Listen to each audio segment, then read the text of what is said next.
Bonjour à toutes et à tous et bienvenue sur l'heure du réel. Pour commencer, je tiens à remercier toutes les personnes qui regardent mes vidéos, qui s'abonnent et qui soutiennent la chaîne. Merci. Commençons. Aujourd'hui, nous allons parler de quelque chose qui devait être parfaitement banal en France. Des Français se réunissent autour de grandes tables, ils mangent des produits régionaux, ils boivent du vin, ils chantent, ils dansent, ils célèbrent leurs artisans, leur village, leurs traditions et leur patrimoine. Cela porte un nom, le canon français. Et pourtant, ces banquets sont devenus une affaire politique. Des pétitions, des campagnes médiatiques, des pressions, des annulations, des accusations. Et jusqu'au Sénat, où un parlementaire a demandé au gouvernement si les préfets devaient interdire ces rassemblements. Alors je vais poser une question très simple. Comment sommes-nous arrivés à une époque où célébrer ouvertement la culture française, en France, peut devenir quelque chose de suspect? Comment le port devient-il un message politique? Comment le vin devient-il un marqueur idéologique? Comment le drapeau français devient-il parfois un élément que l'on regarde avec méfiance? Comment la Marseillaise, le terroir, nos traditions ou notre héritage chrétien peuvent-ils finir par être interprétés politiquement? Et derrière le canon français se trouve une question beaucoup plus importante. La France a-t-elle encore le droit de rester la France? Pas seulement d'exister administrativement, pas seulement d'avoir des frontières, un passeport, des départements, une monnaie. Je parle d'une France culturellement française, avec sa langue, son histoire, son patrimoine, son héritage chrétien, ses traditions, ses références, sa gastronomie, ses fêtes, sa mémoire. Parce qu'un pays n'est pas uniquement un territoire, c'est une continuité, une transmission, une civilisation. Et la France n'a aucune raison de renoncer à la sienne. Aucune. Commençons par le réel. Le canon français organise de grands banquets dans différentes régions de France. Son propre site affiche deux objectifs. Rendre utile la convivialité et valoriser le terroir et le patrimoine français. Il explique vouloir faire travailler des artisans locaux, traiteurs, fromagers, charcutiers, organiser des événements dans des lieux historiques et créer du lien social autour de grandes tablées. Son calendrier propose des banquets dans différentes régions françaises. Le principe est facile à comprendre. On choisit une région, on réunit beaucoup de monde, on met en avant des produits, des artisans, un lieu, une ambiance, on mange, on boit, on chante, on danse. On trouve du fromage, de la charcuterie, de la viande, du vin, des produits terroirs, des bérets, des bretelles, des chansons françaises, des drapeaux tricolores. Bref, une fête française. Et normalement, l'histoire pourrait presque s'arrêter ici. Une fête bretonne peut être bretonne. Une fête basque peut être basque. Un restaurant marocain peut faire de la cuisine marocaine.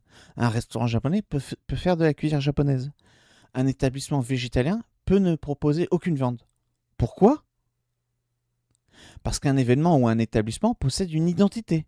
C'est justement ce qui le distingue. Être ouvert ne signifie pas devenir sans identité. Personne n'est obligé de participer au canon français. Mais celui qui souhaite y participer doit pouvoir le faire tant que la loi est respectée. La question n'est donc pas pourquoi ce banquet est-il français? Il s'appelle le canon français. La vraie question est pourquoi le fait qu'il soit aussi ouvertement français provoque-t-il autant de débats? Il faut évidemment parler du financement. Le château des Pairs, dans le communiqué expliquant l'annulation de 3 repas prévus en octobre 2025, indiquait avoir découvert, après la signature du contrat, l'existence d'un lien entre le banquet et un fonds d'investissement appartenant à Pierre-Édouard Stérin. Le financement lié à Odyssée Impact a également été évoqué officiellement au Sénat. À partir de là, le regard change et a changé. Et une mécanique apparaît. Un financeur possède des engagements politiques, donc l'entreprise devient suspecte politiquement. L'entreprise devient suspecte, donc les banquiers le deviennent aussi. Et puisque les banquets seraient politiques, tout ce qui apparaît dans les images commence à être interprété politiquement. Le porc, le vin, le drapeau, la viande, les chansons, la Marseillaise, le béret, le terroir. On ne regarde plus uniquement ce que font les gens. On cherche ce que leur comportement serait supposé signifier. Un homme vient manger avec des amis. Pourquoi est-il là? Que pense-t-il? Pour qui vote-t-il? Quel message veut-il envoyer? Quelqu'un chante la Marseillaise. Est-ce encore simplement la Marseillaise? Ou faut-il chercher autre chose derrière? À ce rythme, il faudra bientôt demander l'orientation politique du charcutier avant d'acheter le saucisson. Eh oui, voilà où nous mène le ridicule. Voilà le problème du procès d'intention. On définit d'abord le sens politique d'un événement, puis on regarde tout ce qui s'y passe à travers cette grille. Cette transformation apparaît jusque dans les mots utilisés. En mars 2025, le fameux Le Monde publie un article intitulé La revanche des viandards. Comment la culture de la ripaille fait prospérer le gastronationalisme. Quelle honte. Et le canon français faisait partie des phénomènes évoqués dans cet article. Écoutez bien ce mot. Gastronationalisme. Non mais vraiment. La gastronomie ne serait plus seulement de la gastronomie. Elle devient susceptible d'être lue politiquement. La viande devient un marqueur. Le cochon devient un symbole. La grande tablée devient un signe identitaire. Le terroir devient une revendication. C'est intéressant, parce que les mots déterminent ensuite la manière dont on regarde les choses. Une tradition devient une stratégie. Un banquet devient un message. Une fête devient une opération idéologique. Et une fois cette grille installée, une chose parfaitement ordinaire commence à sembler étrange, puis suspecte. Voilà une première réalité de ce dossier. On peut politiser une culture simplement en politisant le regard que l'on porte sur elle. Prenons maintenant le porc, parce que cet exemple résume très bien le problème. Le jambon, le saucisson, les terrines, les pâtés, les rillettes, les boudins, les lardons, les saucisses régionales. Ces produits appartiennent depuis longtemps à de nombreuses cuisines françaises.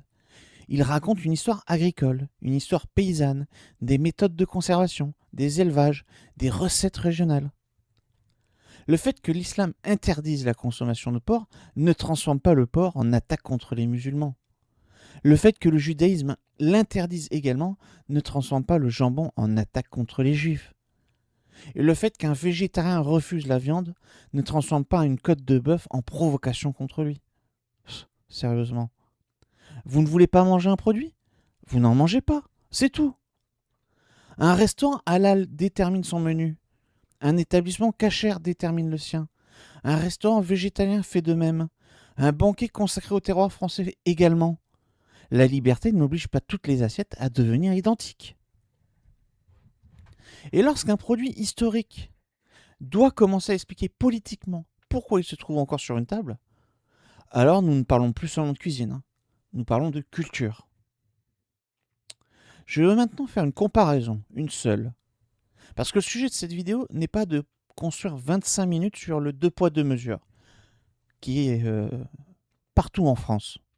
Mais cette comparaison permet de tester la logique. Un sénateur a réellement demandé au gouvernement « Demanderez-vous au préfet d'interdire ces rassemblements ?» C'est écrit noir sur blanc dans le compte-rendu du Sénat. Alors poussons le principe jusqu'au bout. Si afficher clairement une identité culturelle ou alimentaire suffit à vouloir fermer un événement, faudrait-il interdire un restaurant halal parce qu'il est clairement halal? Faudrait-il interdire un restaurant cachère parce qu'il est clairement cachère? Faudrait-il interdire une fête religieuse parce qu'elle assume sa religion? Faudrait-il interdire les mosquées? Non. Alors un banquet ne devient pas condamnable simplement parce qu'il est clairement français. La règle doit être la même. Un établissement légal peut fonctionner. Une pratique religieuse légale peut être exercée. Une fête légale peut être organisée. Un banquet français légal doit pouvoir se tenir. Et s'il existe une infraction, on sanctionne l'infraction. Pas l'assiette, pas la culture, pas la religion, pas les milliers de personnes qui n'ont rien commis. Voilà, comparaison terminée. Revenons maintenant à la France. Je défends ici une idée extrêmement simple. La culture française doit rester la culture commune, structurante et de référence de la France. Ce n'est pas un constat scientifique, c'est une conception de la nation, et je l'assume. La France possède une langue, une histoire, une littérature, des traditions nationales et régionales, une gastronomie, une architecture, des paysages, des œuvres, des symboles, une mémoire collective. La France n'est donc pas un espace culturellement neutre sur lequel toutes les cultures seraient simplement posées les unes à côté des autres sans centre commun. Un pays a besoin d'un centre de gravité, d'une langue commune, d'une histoire commune, de références communes, d'une transmission commune.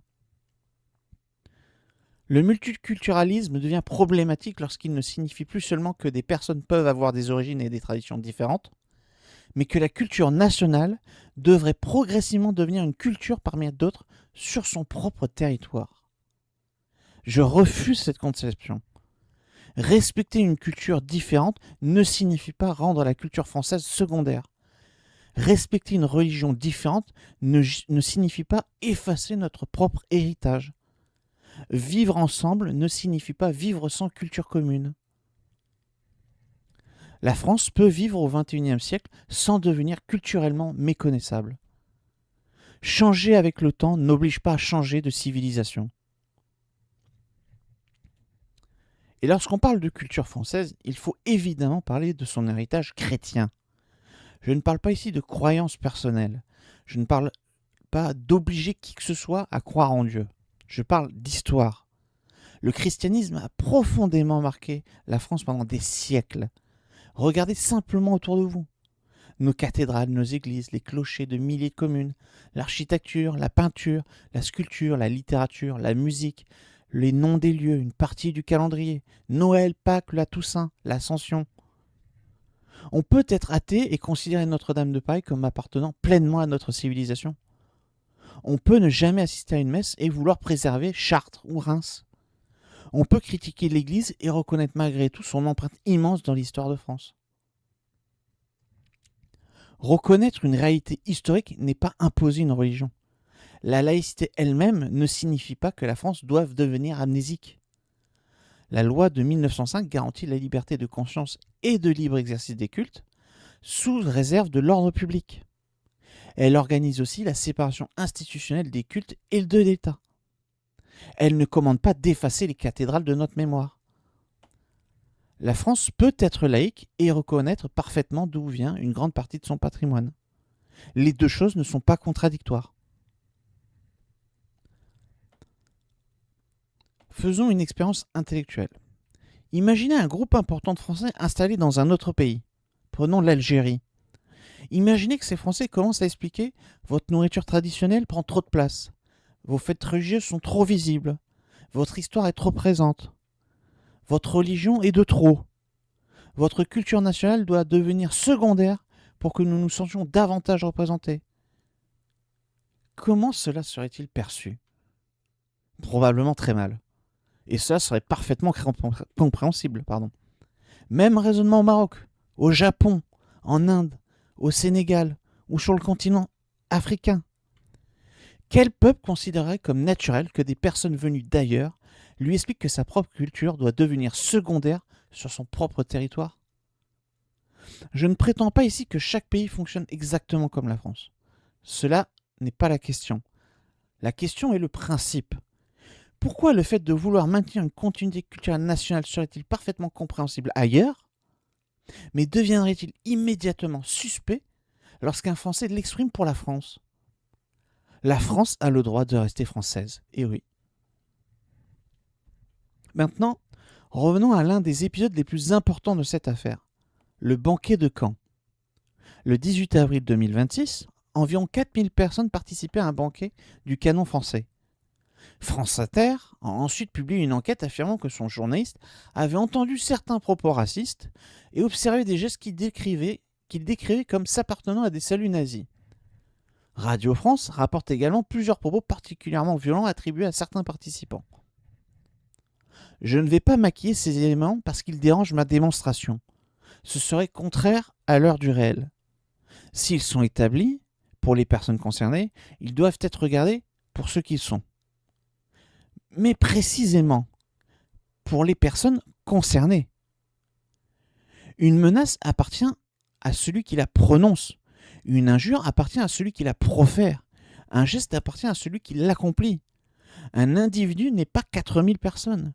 Une phrase n'est pas un banquet. Un comportement individuel n'est pas une culture. On nous rappelle régulièrement, voire trop souvent et à raison, qu'un terroriste islamiste ne représente pas tous les musulmans, qu'un casseur ne représente pas tous les manifestants, qu'un hooligan ne représente pas tous les supporters, qu'un délinquant ne représente pas tous les habitants de son quartier. Alors appliquons la même règle ici. La responsabilité est individuelle. Si une personne commet une infraction, elle doit en répondre. Mais on ne transforme pas mécaniquement son comportement en culpabilité collective pour 4000 personnes. Voilà une règle simple et juste. On l'applique à tout le monde, soit à personne. C'est comme ça. Regardons maintenant un mécanisme médiatique et politique possible. Première étape. On sélectionne les éléments les plus choquants d'un événement réunissant plusieurs milliers de personnes. Deuxième étape. Ces éléments deviennent le cœur du récit. Troisième étape. Tout ce qui apparaît autour commence à être associé au comportement dénoncé. Le drapeau, les chansons, le menu, le terroir, les vêtements. Quatrième étape. Le public ne retient plus, entre guillemets, certains individus ont fait cela. Il retient, entre guillemets, voilà ce qui se passe dans ces banquets. Cinquième étape. Cette réputation nourrit les demandes d'annulation. Sixième étape. Les demandes d'annulation provoquent des mobilisations et des tensions. Septième étape. Ces tensions deviennent elles-mêmes un argument pour empêcher la tenue de l'événement. Vous voyez le mécanisme ? Un événement est présenté comme problématique, la polémique grossit, elle produit un conflit, le conflit produit des difficultés de sécurité ou de réputation, puis ces difficultés deviennent un argument supplémentaire contre l'événement. Et à la fin, ce qui était au départ une bataille d'interprétation produit des conséquences très concrètes. C'est exactement ce que montre l'affaire du château des Pairs. Le 16 octobre 2025, le domaine annonce l'annulation de 3 repas du canon français. Et là, nous disposons du communiqué du château lui-même. Le domaine explique que la polémique est née d'une pétition. Elle indique que plusieurs salariés ont été pris à partie. Quelle honte. Il parle d'un climat devenu délétère. Il précise employer près de 80 salariés. Et il présente ses excuses aux 1800 inscrits aux 3 repas annulés. Ce n'est donc pas une interprétation. C'est ce qu'écrit le propriétaire du lieu. Regardez le résultat. Pas besoin d'une interdiction nationale, pas besoin d'une nouvelle loi. Le contexte devient suffisamment conflictuel pour qu'un propriétaire privé décide de renoncer. C'est cela que j'appelle une interdiction sociale ou morale. Juridiquement, l'événement peut rester possible. Pratiquement, le coup devient tel qu'il n'a plus lieu. Et c'est dommage. Et c'est une distinction essentielle. Puis, nous arrivons au 6 mai 2026, au Sénat. Le sénateur Jean-Luc Fichet décrit ces rassemblements comme des événements d'extrême droite. Non mais vraiment. Et demande au gouvernement si les préfets doivent les interdire. Et là, la réponse du ministre de l'Intérieur, Laurent Nunez, est extrêmement intéressante. Écoutez-la. Qu'on les apprécie ou non, les repas du canon français ne présentent pas ce risque, au sens où un préfet pourrait interdire de tels rassemblements. Qu'on les apprécie ou non. Voilà précisément la frontière entre l'opinion politique et le droit. Un élu peut détester un banquet. Un ministre peut ne pas aimer son ambiance. Un sénateur peut considérer ses organisateurs politiquement détestables. Mais cela ne suffit pas, ne suffit pas à créer juridiquement un motif d'interdiction. Le Conseil d'État rappelle depuis l'arrêt Benjamin de 1933 que la liberté de réunion doit être conciliée avec l'ordre public et que les restrictions de police doivent être nécessaires, adaptées et proportionnées. La formule historique reste la liberté est la règle, la restriction de police l'exception. C'est capital. Parce qu'une liberté qui dépendrait de l'opinion politique du responsable public ne serait plus réellement une liberté. Mais il existe quelque chose de beaucoup plus efficace qu'une interdiction. L'autocensure. Une culture peut perdre du terrain sans qu'aucune loi ne l'interdise. D'abord, on la trouve ringarde, puis réactionnaire, puis suspecte, puis excluante, puis politiquement dangereuse. Et progressivement, les gens commencent à reculer. Ils enlèvent un drapeau, ils évitent certains mots, ils hésitent à parler de racines, ils suppriment une chanson pour éviter une polémique, ils changent une tradition pour éviter d'être catalogués. Puis ils commencent chaque phrase par une justification. Attention, je ne veux surtout pas dire que. Bien entendu, je ne suis pas. Évidemment, je m'excuse d'eux. Et c'est exactement là que quelque chose est perdu. Parce que lorsqu'un peuple commence à demander pardon avant même de parler de sa propre culture, il a déjà accepté le regard de ceux qui la considèrent comme suspecte. La réponse n'est pas de se victimiser, elle n'est pas de passer 20 ans à se plaindre, elle consiste à faire vivre ce que l'on souhaite conserver. Et il faut écarter une confusion fondamentale. La culture française n'est pas une question de couleur de peau. Un Français noir peut aimer profondément l'histoire de France. Un Français d'origine asiatique peut connaître notre histoire mieux qu'une personne dont la famille vit ici depuis des siècles. La culture n'est pas un test ADN. Elle est une transmission. Et c'est précisément pour cela que cette transmission est importante. Parce qu'une culture qui n'est plus transmise finit par devenir un décor, puis un souvenir, puis un objet de musée. Une nation doit être davantage qu'un numéro de sécurité sociale, davantage qu'une carte d'identité, davantage qu'un système administratif. Il faut une langue, une histoire, une mémoire, des références, des symboles, un sentiment d'appartenance. Et en France, ce socle commun doit rester français. Alors que faire ? Pas supplier, pas demander pardon, pas passer notre temps à expliquer que nous avons le droit d'exister. Non, il faut faire vivre. Le drapeau français n'appartient à aucun parti. La Marseillaise n'appartient à aucun parti. Le terroir n'appartient à aucun parti. Notre patrimoine chrétien n'appartient à aucun parti. La gastronomie française n'appartient à aucun parti. Nos villages n'appartiennent à aucun parti. Notre histoire n'appartient à aucun parti. La France n'appartient à aucun parti politique. Si tout le monde abandonne ces symboles par peur d'être catalogué, il ne faudra pas ensuite s'étonner qu'un seul courant politique finisse par les monopoliser. La meilleure manière d'éviter que le drapeau français appartienne politiquement à quelques-uns, c'est que tout le monde recommence à le considérer comme le sien. Faire vivre les fêtes locales, soutenir les artisans, transmettre les recettes, connaître notre histoire, faire découvrir notre patrimoine, entretenir les églises et les cathédrales qui racontent des siècles de notre histoire, apprendre les chansons, préserver les paysages, parler notre langue correctement, raconter aux générations suivantes d'où vient le pays dans lequel elles vivent. Voilà une réponse. Pas le ressentiment, la transmission, pas la plainte, la continuité, pas l'effacement, la vie. Au fond, le canon français est devenu un révélateur. Un banquet devient politique, une assiette devient symbolique, un drapeau devient un indice, une chanson devient matière à interprétation. Quelques individus peuvent devenir l'image d'un rassemblement de plusieurs milliers de personnes. Une polémique peut conduire à l'annulation d'événements pourtant non interdits. Et jusqu'au Sénat, la question de l'interdiction peut être posée alors que le ministre de l'Intérieur répond que le niveau de risque permettant au préfet de les interdire n'est pas caractérisé. Alors, derrière le canon français, il reste une question. Quel pays voulons-nous transmettre ? Je défends une France qui puisse encore reconnaître son propre visage, une France qui parle sa langue, qui connaît son histoire, qui entretient son patrimoine, qui assume son héritage chrétien sans transformer la foi en obligation, qui conserve ses fêtes, ses traditions, sa gastronomie, ses paysages, ses symboles, sa mémoire. Une France qui vit avec son époque sans accepter l'idée qu'elle devrait nécessairement devenir culturellement autre chose. Une France dans laquelle la culture française reste la culture commune, structurante et de référence. Cela ne nécessite pas de détester les autres. Cela nécessite simplement de ne pas se détester soi-même. Manger français n'est pas exclure. Servir du porc n'est pas attaquer une religion, il faut arrêter. Chanter la Marseillaise n'est pas menacer quelqu'un. Montrer le drapeau français n'est pas une infraction. Et il ne faut pas en avoir honte. Reconnaître notre héritage chrétien n'est pas imposer une croyance.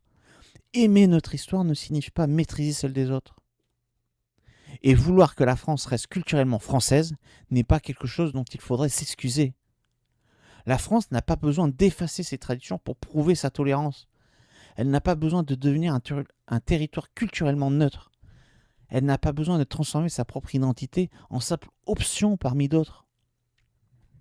Parce qu'une France qui conserverait son nom, ses administrations, ses frontières, ses institutions, mais qui ne transmettrait plus sa culture, son histoire et sa mémoire, serait-elle encore tout à fait la même France?